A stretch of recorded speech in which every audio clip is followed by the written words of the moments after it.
आज के इस लेक्चर में हम लोग पढ़ने जा रहे हैं विशल्य घन मर्म। तो विशल्य घन मर्म पढ़ने से पहले हम लोगों को ये जान लेना चाहिए कि विशल्य घन मर्म क्या होता है। तो विशल्य घन मर्म ये नाम से ही क्लियर है, शल्य यानी कि शल्य का इसमें बहुत ही बड़ा इंपॉर्टेंस है। इस मर्म स्थान में शल्य का बहुत ही बड़ा इंपॉर्टेंस है। तो शल्य क्या हुआ? तो शल्य कहने से यहाँ पे मतलब है किसी भी तरह का मेटेलिक रॉड हो गया, है ना, किसी भी तरह का मेटल की जो चीज़ें होती हैं उस तरीके की जो चीज़ों को हम लोग शल्य बोलते हैं। तो अगर हमारे शरीर में मर्म का वो स्थान जहाँ पर किसी भी तरह का मेटल या फिर किसी भी तरह का शल्य अगर हमारे शरीर के अंदर रहता है तब तक वो व्यक्ति जो है वो जीवित रहेगा। लेकिन जैसे ही वो मेटेलिक रॉड या फिर मेटल का जो वस्तु है या फिर शल्य का जो वस्तु है वो हमारे शरीर से बाहर निकालते हैं तो मृत्यु का कारण बन जाता है। तो फिर क्वेश्चन उठता है कि आखिर उस शल्य को हटाने की वजह से यह मृत्यु का कारण क्यों बनता है।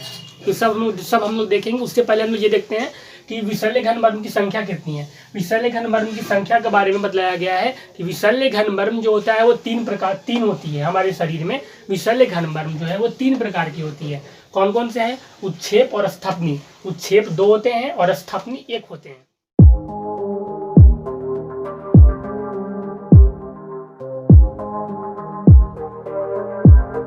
ये हुआ विशल्य घन मर्म के संख्या के बारे में। और अब हम लोग इसके बाद ये देखते हैं, ये फिर से उसी क्वेश्चन पे आते हैं कि विशल्य घन मर्म पर शल्य को हटा देने से, शल्य को निकाल देने से किसी भी व्यक्ति की मृत्यु क्यों हो जाती है। तो शल्य को निकालने के वजह से मृत्यु इस वजह से हो जाती है क्योंकि विशल्य घन मर्म जो है वो वायव्य और वायव्य प्राणहर मर्म है। वायव्य प्राणहर मर्म कहने से मेरा क्या मतलब हुआ? वायव्य प्राणहर मर्म कहने से मेरा मतलब ये हुआ कि ये वायव्य का मतलब हुआ वायु, यानी कि अगर जैसे ही किसी शल्य को हमारे शरीर से उस मर्म के स्थान से हम लोग निकालते हैं तो वहाँ पे बाहर का जो वायु होता है वो उसके अंदर चला जाता है और वो बाहर का वायु जो है वो वहाँ के आसपास के जो रीजन्स हैं उसमें पीड़ा उत्पन्न करती है जो मृत्यु का कारण बन जाता है। तो ये वायु बाहर से जो वायु आ जाती है, वायु की वजह से जो होता है, वायु की ज़्यादा होने की वजह से रक्त का स्राव होता है। वायु की ज़्यादा होने की वजह से पीड़ा होती है, पीड़ा होने की वजह से रक्त का स्राव होता है, तो रक्त का स्राव होने की वजह से मृत्यु का कारण बन जाता है। तो इसलिए हम लोग इसे बोल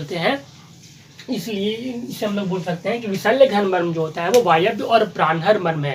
यानी कि वायु की अधिकता की वजह से, यानी कि शल्य को हटाने के बाद, शल्य को रिमूव करने के बाद, निकालने के बाद वहाँ पे वायु की अधिकता हो जाती है जिसके वजह से किसी भी व्यक्ति की, वायु की अधिकता होने की वजह से किसी भी व्यक्ति की मृत्यु हो सकती है। उसके बाद हम लोग ये जानेंगे प्राणहरत्व, यानी कि विशल्य घन मर्म का प्राणहरत्व का कारण क्या है। ये पहले अभी हम लोग देख चुके हैं।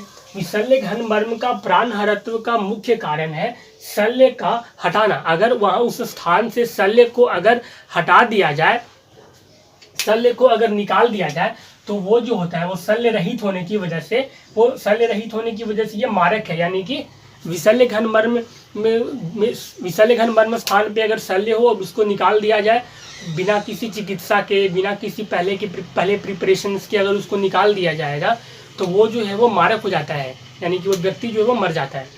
विशल्य घन मर्म ये शल्य को निकाल देने के बाद कौन कौन से लक्षण दिखते हैं। तो शल्य रहित होने पर जब शल्य को निकाल देते हैं तो वहाँ पे रक्त का स्राव होता है। रक्त का स्राव क्यों होगा?